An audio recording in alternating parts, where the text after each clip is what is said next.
Hello and welcome to NA Regional Finals. This is the final game that decides who qualifies for Worlds. Of the final day here at the North American Regional Championships, after the next 35 minutes, we're going to find out who are the 4 players that will dominate, that will absolutely exterminate the competition in just 2 weeks on the global stage. Will it be someone like Prestavant, the newcomer to Set 7? Will it be one of the old guards, Zoju, one of his best friends in real life? Will it be Goobums, who's been prophesied as one of the best newcomers of the second wave? Or will we see Kuramex reclaim his championship throne aspirations? We'll start things off first with Rainplosion, who is all but guaranteed her spot. Rookie of the set in contention with Amdi, but it's hard to argue with that right now. Yeah, Amdi had one outstanding tournament this set in the mid-set and a few other really nice performances, but start to finish, Rainplosion has been an absolute monster. She has been so consistent in each and every tournament in which she has played. I am so excited we're going to get to see her play at the World Championship, and she is going to be the biggest single impact on the rest of this field, because if she makes it in at second place, then we're going to AVP, and if she doesn't, then someone's going to be fighting for that second place spot, so we're going to have to pay very close attention to her game from start to finish here. And it's cool to see women represented on that global stage as well. Rain is fighting more than just for herself. So all energy, a lot of people are rooting for her as we start things off with a strong Lagoon opener. Has some pretty open-ended components. Tier invest. Is it going to be more gold, some champions, or is it going to be another item? Either way, she is set for success with some pretty decent pairs as well as some good traits. Yeah, and a little bit of efficiency there with hiding that Malphite. She's able to get to 4 Lagoon stacks, and you never know when those stacks are going to wind up paying dividends. An immediate grab of preparation has been one of the most consistent augments throughout the tournament. It is a high priority on a bunch of lines.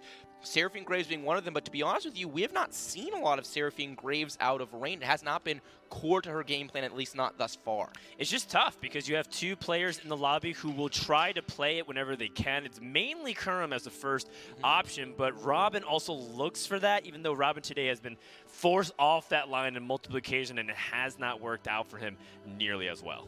It hasn't. Rain with a generic item opening, a lot of folks would probably slam a Gargoyle Stone Plate there, would help her get some more casts off from her Lagoon units, but one thing we've talked about multiple times for Rain today is that she is not afraid to greed these items. There's a reason why she has so many first place this tournament. She is constantly holding on to those item components to play towards outs later in the game and to really try to cap out her board. Yep, on the other side, Kuramex slamming that Zeeks, almost like clockwork, and this is the advantage that so many players talking about. When you start Sword or even Belt, you just have that capability of starting off with Zeeks and getting yourself, almost planting, drawing a line in the sand of what you're trying to accomplish. Like, hey, I have the Zeeks, you know I like to play this composition. If you want to hold hands with me, feel free. And that's what scares off so many of these players, especially in a Game 6 situation. Absolutely. The entire field will be scouting around trying to determine the appropriate line from this situation, and Kurum has planted a flag in this game. He's planted a flag this entire tournament. If you want to contest Seraphine Graves, then you have to do it through Kuramex. Also has that early Volibear. Doesn't have the Shimmer Scale online yet, but I expect him to get it online relatively soon, with Volibear being the hardest piece to find. Kurum really has a couple of ways of getting here. He's the leader on AVP. He's also solid spot points-wise to theoretically be able to get into the top 2, depending on how things go for Rainplosion in this game. So Kurum off to an excellent start in this pivotal game number 6. Robin with Kyvix, the player who wants to play for that crown. A little nice moment between Rain visiting Kyvix's board just to evaluate what he's doing, and a little bit of emote exchange back and forth. You can see as much as these players are competitors, they're rivals, they're also respecting each other throughout the entire process. So really nice job here from Kyvix to get that streak going, able to be Sag. For Sag, it does feel like he's the one person on the outside looking in. He has 0 ways to make the World Championship right now. But hey, even getting to this point, in his own words, was kind of a miracle run, and he was just happy to be here. Happy to be here, happy to be in the top 16, happy to be in the top 8. It hasn't been his day yet today, but he has a bright future in competitive TFT. Being able to top 8 in the regional championship in your second ever competitive TFT event is no joke. Look at what's happened with Kyvix. He's played in regionals in the past, he's played in a bunch of TFT tournaments, and he's only starting to get over that hump where he's actually competing for real on this stage. Another solid opening for him. He's won his first couple of fights. He slammed a Bramble Vest. No Guardians. He's playing more in the Jade Tree for now, but Guardians have been core to his strategy, so it would not surprise me to see him find his way into a Guardian-oriented board in the relatively near future. All right, we're going up against Robin, who is AFK, and therefore will be losing his first 3 rounds and racking up that goal count. We'll see. Robin just hasn't been able to replicate that set 5 Reckoning finals where he went 1-1-1 basically the entire day except for one game. Lag. It was a little bit of lag. But even just getting to this point, showing his consistency, a lot of people are saying this should be yet another feather in his cap to show that Rob is one of the most consistent players North America's ever seen. Taking a look at our augments from the opening round, Silver, so we're relatively low in power levels. A couple of generic grabs in Celestial Blessing, and the prep we see Kurum X with the Electro Charge, Robin with AFK as you highlighted, Pivix with Blue Battery, and Goobums with Bruiser Heart. We've seen 2 Bruiser-oriented augments picked so far today. Both of them have been by Goobums. The first one did not work out so well. The Double Trouble seemed interesting, but did not pan out. Hopefully this Bruiser Heart game goes better for Goobums because, while he is completely out of this tournament in dead last in terms of ability to make it into the top 2 or even potentially LCQ being a reach for him, AVP still on the table for him if Rain gets second place, so he needs a strong finish in this game despite being only at 13 points on the day. It goes to show you how well Goobums did on day 1 and day 2. The fact that he has averaged barely over a 7th place right now today in this tournament, it just shows you how well he did yesterday and the day beforehand. So Goobums, we'll see how he's able to accomplish this going to gate number 6, but he basically needs the best possible placement. More importantly, he needs to outplace Kurum relatively significantly, and then the rest of the people behind him to make sure that they don't just leapfrog him. If he gets like a 3rd, but Kurum goes 2nd, that still doesn't help his AVP. That's exactly right. Taking a look at Kyvix, still on that win streak. There are 2 players win streaking. We've got Kyvix and we've got Goobums. This should be an easy fight win going up against Rain, who is under-leveled, level 4 on 2-5. Rain taking another loss here. Surprise, surprise. Kyvix playing from ahead, Rain playing from behind, both in comfort zone, and Goobums, who has not had one of these crazy high rolls just yet, gets an itis on his 2-6 shop, and he has 5 Shimmer Scale. He's got Determined Investor and Big Gem, a lot of power from the Shimmer Scales trait for Goobums. It's a lot of power that will ramp up. The thing about his augment, or rather his Shimmer items, is that they get stronger the later the game goes. Right now, Determined Investor is the weakest it'll ever be, and the Big Gem, there's just not much to scale. He doesn't have a big goal count. He doesn't have a lot of units to get that benefit from it. Has a blessing by not facing Kyvix, the 2 win streakers, which is, you know, kind of been a really big deal for both these players. They were able to convert to wins, but Precedent has a Kaisa 2 on the other end, and this Itis is not able to get a 2nd cast of the Golden Scale, so it looks like Goobums slightly outmatched, not able to actually get through this front line for Precedent quick enough, but this is something that we kind of expected because his 5 Shimmer Scale is ramping up to something bigger. Yeah, ramping up to something bigger for sure. Kyvix maintaining the win streak on the lower right, and actually Precedent had only lost his first fight, so he will also be streaking as he heads into this neutral round. With that preparation, Precedent is still very much alive in this tournament at 23 points. He's only 3 points back of Rainplosion and 1 point back of Soju and Kurum X respectively. So look, he needs to take care of business for himself, and he needs a little bit of help from some of these other players as well, but still very much in the hunt in this game 6. Yeah, nice heads-up play, putting the units that he wants to play next round onto his bench to get those preparation stacks. The downside, he doesn't get to stack Lagoon, which is somewhat meaningful. Some players actually lean back and forth, but prep stacks are more important to make sure you can play a more sturdy stage 3, even though it pulls you a little bit further away from those rewards that you're looking for.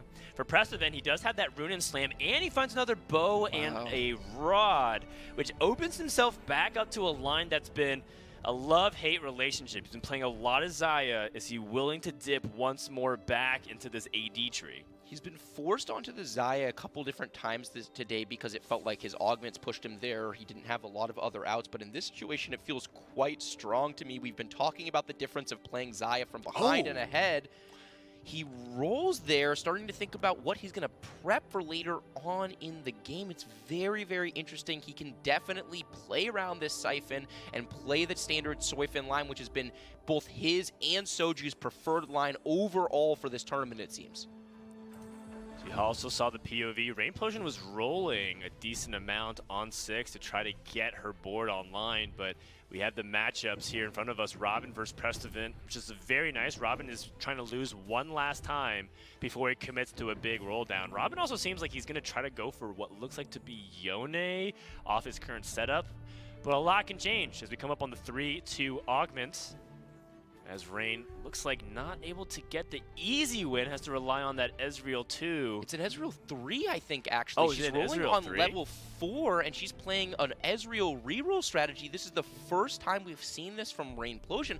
I think it might be the first time we've seen this tournament. It's been incredibly popular in other regions. We've seen it in Chinese regionals. We've seen it in European regionals, but in general, the North American meta has been very narrow compared to the rest of the world, and this is once again Rainplosion showing her research and flexibility, playing to an out that other people aren't looking for. We'll have to follow along and see how that performs in this game because it has huge implications for the rest of the tournament.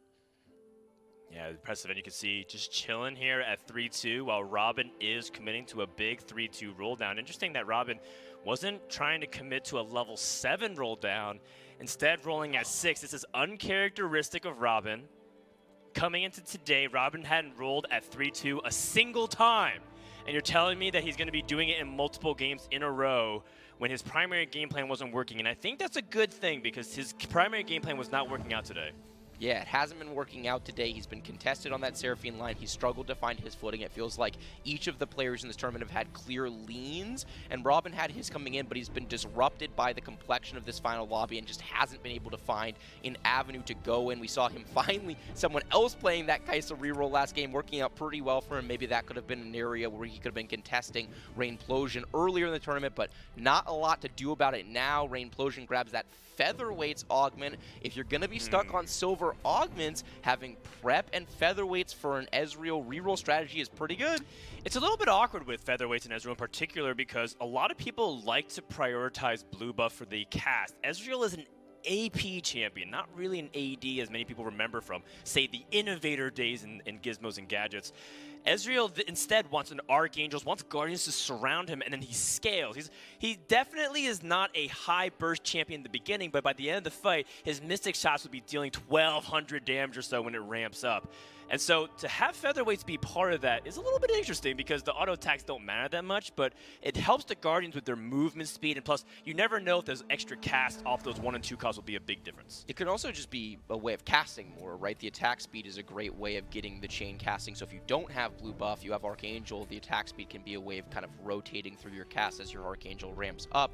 Not a bad selection there. Meanwhile, Robin at 40 gold with a Deja on level 6, also has a Yone. I think he was thinking about playing around a Yone reroll strategy with these extra bows, but then he hit that Deja on 6, and it's Duelist Dexterity, one of the stronger Deja variants. Robin leans into that, but he takes a fight loss here against Soju, who has that early Jace, and Soju has played this mid-game throughout the tournament very, very well, in particular leaning into Jace as a really strong carry. Mortdog tells us he's the premier AP carry of the set. Soju is buying some stock of Jace, and it has worked out for him not just in this game, but in other games as well. Just got to make sure to sell high, but if you're going to be playing flexibly as he is, Soju's been really good at timing when he needs to change his game plan, but it also seems like a lot of today's games, Soju's been contested in a lot of the comps that he's going for. We'll see whether or not he's able to convert off of it, because I agree. I think Soju's mid-game has been fantastic this tournament. I think his early and mid is where he's been outmatched by some of these other people. And it could be the positions he put himself in because he regularly gets into low eco situations. That's an Ao Shin in his shop as well as a Xiao Yu. He's got a lot of options at his disposal right now. I think this Ao Shin is a bait. This unit has taken so many nerfs over the course of the set. It's just really hard to get the conditions to work. You really want to Shoujin at this point, it feels like, to get that mana generation rolling. It's going to be so late into the fight where Aoshin's actually able to cast. I do think that this Jace is going to be a more consistent carry, and since he's playing around his 4 win streak, he wants to lean into that, so I definitely see where he is coming from. Yes, but there also are units onto his board that don't really do much. For example, he didn't have a unit to play, so he just played a Zac.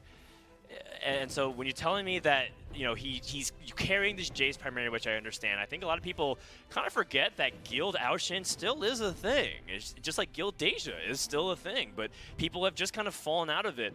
And I think this comes down to comfort. I just don't think Soju's comfortable, which is so strange. I'm pretty sure if this was Ladder, if he was entertaining his tens of thousands of fans on Twitch, he would instantly say, sure, let's try it and see how it goes. And if he goes 8th, he says, well, that's a faster commercial break.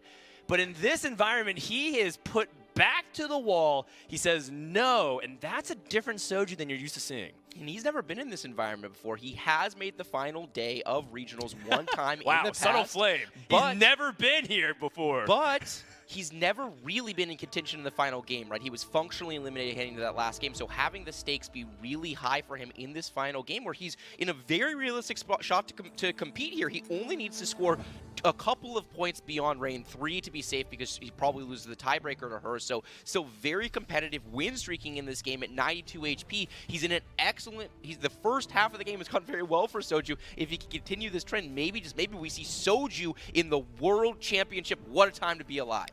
Let's not count our chickens before they hatch. We still have a lot of TFT to go as this closes stage 3 with a win for Goobums and Soju. If Soju can wrap up stage 3 with a win, that would be massive for him. As we're taking a look at the fight in the bottom corner, the Jace able to get the strike. Soju is streaking at the end of stage 3, and as we take inventory, let's check in on the total life counts here, as we do have a lot of players below that 50 mark. Look at the gap between some of these players. As from Kurum below, it just seems to be a huge amount of players that are low HP, but it makes sense for Robin because he started off AFK, but as we know, Sag was not trying to do something like that, so that looks like a really poor start here for Sag. Very poor start for Sag. Sag actually is late game specialist. We didn't get a chance to talk about that, trying to find his way into that level. Goobums actually gets the diamond hands on this, so he's got a lot of power. We saw Prestivan on the side hitting both a Olaf too. Oh my god, a Yasuo and a Bard in a shop on level 7. Whoa. Mordog has not had Goobums back today overall, in addition to some questionable plays at times from Goobums, considering how good he's been throughout the rest of the tournament. But this is incredibly impressive. I also saw Prestivan hit a Siphon 2 and an Olaf 2 on the sidebar, so he's getting very strong, still very competitive. Rainplosion down at 50 HP, does have that S03. We'll have to see what items she got offered, and we're going to get a chance to look at them right now. Just the tier still. She's been dropping all of the good items for herself throughout this tournament, but this game is not going well. Again, Rain is going to make Worlds no matter what, but if she drops out of second place, then this is going to be a 3-person race between Soju, Kurum, and Prestivan for that final World spot. Yeah, Goobums is not happy actually to see Rain this week. It's not like Goobums wants to lose, but he also doesn't want Rain's board to suck. And the fact is, this board sucks from Rain. It's just not good. There's no items on Ezreal, and you need items on your carry. That's TFT 101. Yeah, and there's not a lot she can do about it. She just hasn't gotten offered the items yet, as we get a prismatic augment in the final game. Are you kidding me? Wow, it just had to end this way. It just had to. It had to. And Goobums does not want it to end right here. He's been carrying Talia too. We haven't given him enough credit. Finding ways to carry in an unusual way. He finds a Deja.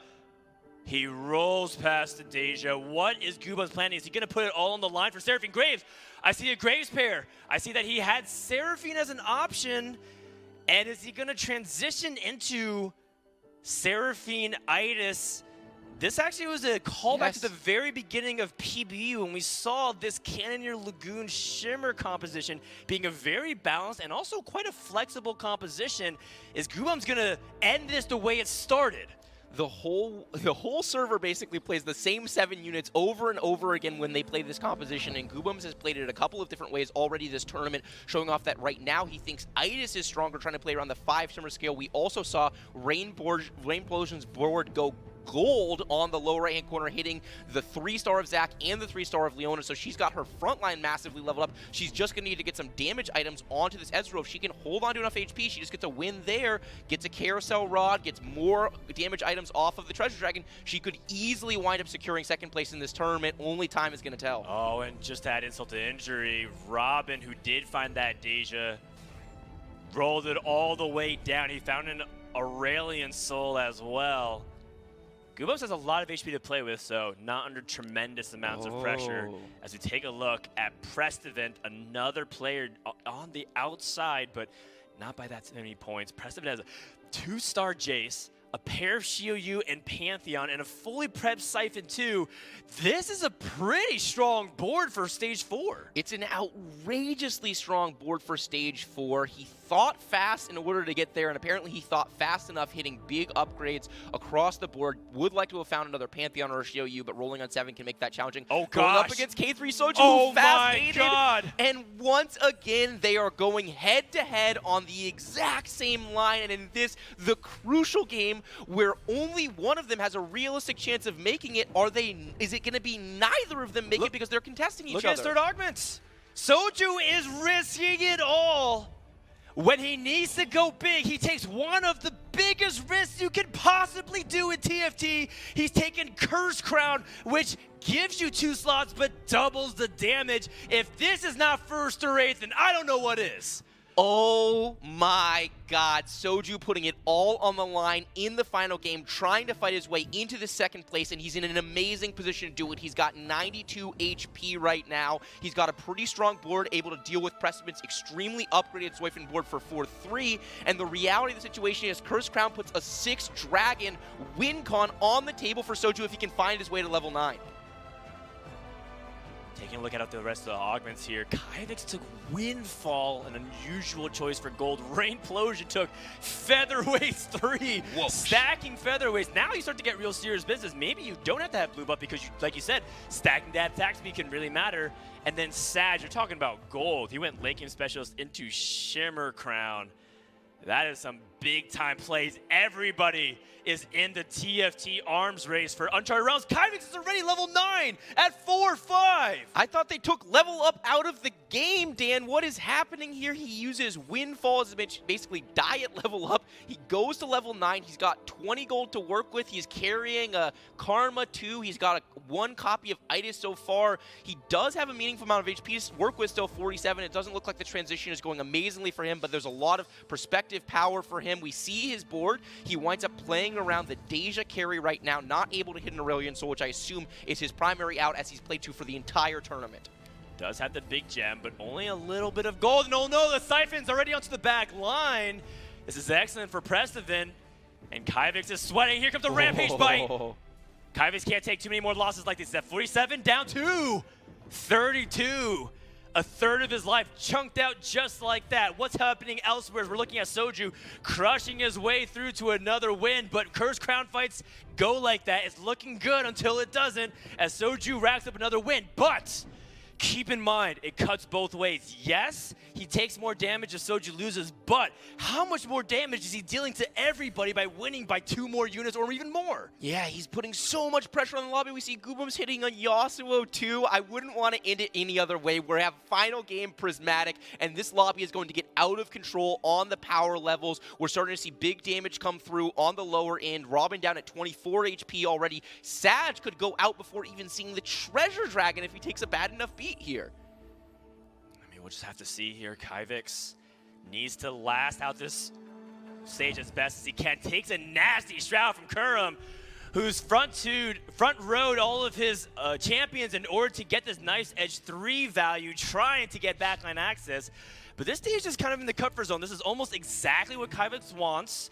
The gold gem activates, and everything is clumped up perfectly for the Deja Wind Blast.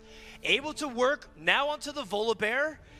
And if he's just able to wipe it out, Kurum has nothing else left. But here comes the Volibear charging the back line. Jay survives just long enough.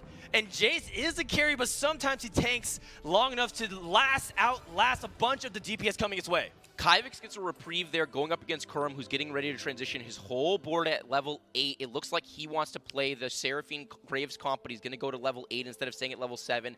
We're re-rolling. He gets offered a duplicator as well as a rod and a cloak. He's thinking about it. I think this is a pass. If you're Kurum, you really need to play for top 2 from this position, which is not normally his comfort zone. It's not how he likes to play TFT, but given the tournament dynamics, it really is a first or 8 situation. 3 Thieves Gloves for a composition where everybody's going to be doing work. Is that another prismatic level, power level Chaos Dragon? I've ever seen one, as he's able to get 3 Thieves Gloves and basically itemize the rest of his composition. In fact, right now, didn't even have the slots available, so he has to do some accounting here on how he can maximize his spot. And Kurum needs to come up big here. He only has a pair of Graves, no Graves 2. Can he finally piece it together? He's done such a good job to climb back in AVP standings. Can he make that final leap? That's the thing. The position really matters here for Kurum. He has to both play for the second place spot if he can get there above Rain, and he needs to play for highest placement, especially relative to Goobum, so that he can try to hold on to that AVP slot. It is such a wild finish here for Kurum. He does get the Graves, but he doesn't feel like he can make that transition. He doesn't want to get off of this Volibear 2 onto a Graves 1. He's in a pretty weak board state, it has to be said, but the Knife's Edge 3 is pitching in chip damage from across the team. This Siphon is dashing. It's going to bite, but it does not bite the Seraphine. The Seraphine is still alive, but there's just too much threat on Prestiven's side for the current state of Kurum X's board. Kurum's going to take a loss here. Meanwhile, we see Sag in the lower right-hand corner. He did get to level 9 with that late-game specialist. He's transitioned. He's got an Aurelion Soul too. What is his front line? Is there a world in which Sag goes from all the way at the bottom to all the way at the top and plays spoiler in this game? Soju just lost 22 HP from that loss. He was at 92. He's down to 70. This is exactly what people fear the most, and that is what makes Cursed Crown, in my opinion, one of the highest skill cap prismatic offerings that you can manage, because you can't make any mistakes, and even if you play everything perfectly, sometimes you just lose. That is TFT. That is not weakness. So we have to see whether or not Soju can do it. Deja 2 on top. Meanwhile, for Rainplosion, who's trying to play for that second place and also potentially win this tournament, is now down to what could be her last life, going up against Kurum, who does not have that Graves, still carrying a Kai'Sa 2. Maybe that big gem can come up big, but Ezreal's trying to wail away and rack up those mystic shots, trying to work onto the Daisy and get all the way to the back line. Kurum does not have enough DPS to even crack through this Zac 3, and I think that Rainplosion can finally make her way back and keep her chances alive to win this tournament. Sag eliminated in 7th. We have one contender out of the throne, and Rain's going to keep her tournament aspirations alive. She keeps her tournament aspirations alive, and we are only one elimination away from being able to crown Kyvix the winner, because there's a 5-point delta between Kyvix and Rainplosion going into this game. If Kyvix gets into the 5th place spot, he is guaranteed to win this tournament because of his 3 first place today. So that's a storyline we have to keep our eye on. We see Kurum hits a Graves 2, basically no gold. How does he always pull the rabbit out of his hat? Kyvix with another Aurelion Soul, or I think it's the first Aurelion Soul 2, actually. Now that Sag put him back in the pool, Kyvix is playing for first place. We have Soju getting another win at 7 HP, but he was low on gold on level 8. I talked about the 6 dragon win condition. I worry if he's not able to get to level 9 to get 6 dragons online, is he going to be able to build a board strong enough to ultimately hold on this lobby, especially when you look at the incredible power level on Kyvix's board right now. This is the final boss for the Ezreal board. You have a hard time beating these AP Dragon boards because Ezreal has so much to clean up. But we're working up to the front line. Jason's not going to hold for much longer. Jason's down. Aurelion Soul's Black Hole is not targeting Ezreal whatsoever. Ezreal's ramping up. Also has the Bloodthirster help keep it alive and sustain. The Ascendant Black Hole takes out 80-90%, but Ezreal's healing back up as fast as he can. But here comes the 3rd Black Hole, which should be good enough. And Rainplosion eliminated at the hands of her arch nemesis. Kyvix seals the deal. That should do it for the North American Regional Champion. Kyvix is your North American Regional Champion. He rated himself 24th out of 24 coming into this event. No confidence in himself, and he puts on a clinic from start to finish. He was the best player. He will blow the field out in points. He will have by far the average placement, and we will see him at the World Championship. And what a contrast to Kurum X dipping out in 5th place. An unceremonious exit for former champion, but a hell of a fight that he put up. Team Liquid Kermex will be back as Goobums has now outplaced him by 1, but is playing with extra credit as he is streaking. Soju now down to just 48s. And keep in mind, Precedent is still on the run. We have 3 runners trying to buy that last ticket to join Kyvix for the World Championship.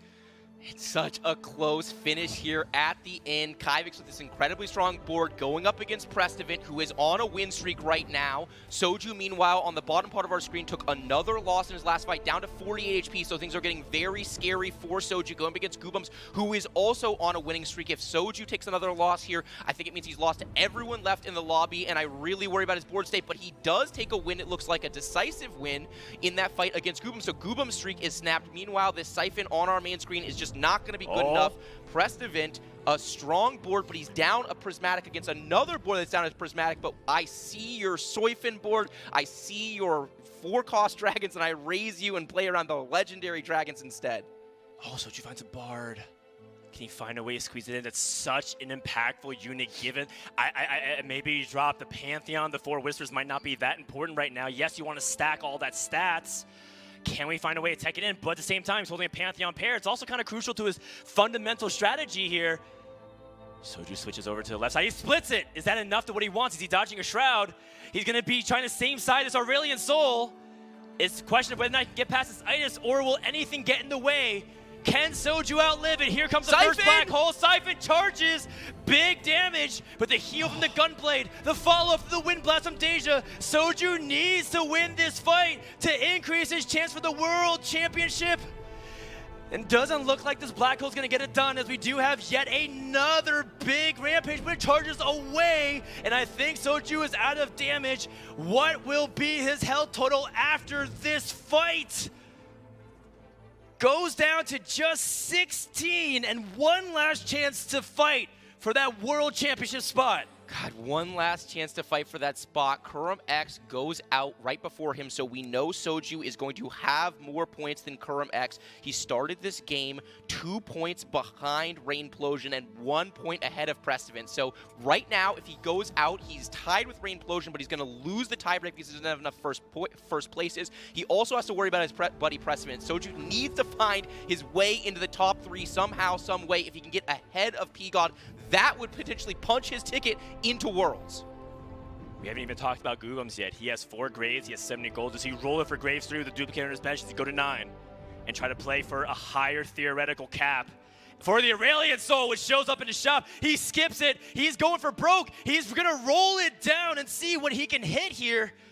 Can he find the Graves 3? He has a duplicator, just needs to find 3 more, 4 more. A Zyra 2.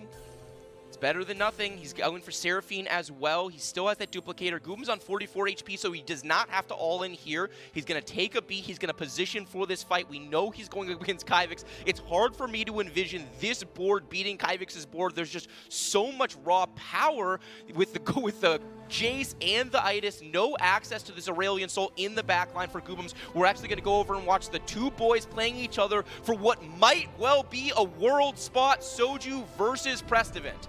Precedent just has so much less units, but he's trying to get quality over quantity, and it looks like the Soy is going to stay alive for Soju to knock it up, and Soju deals big critical damage, but Precedent's not out just yet.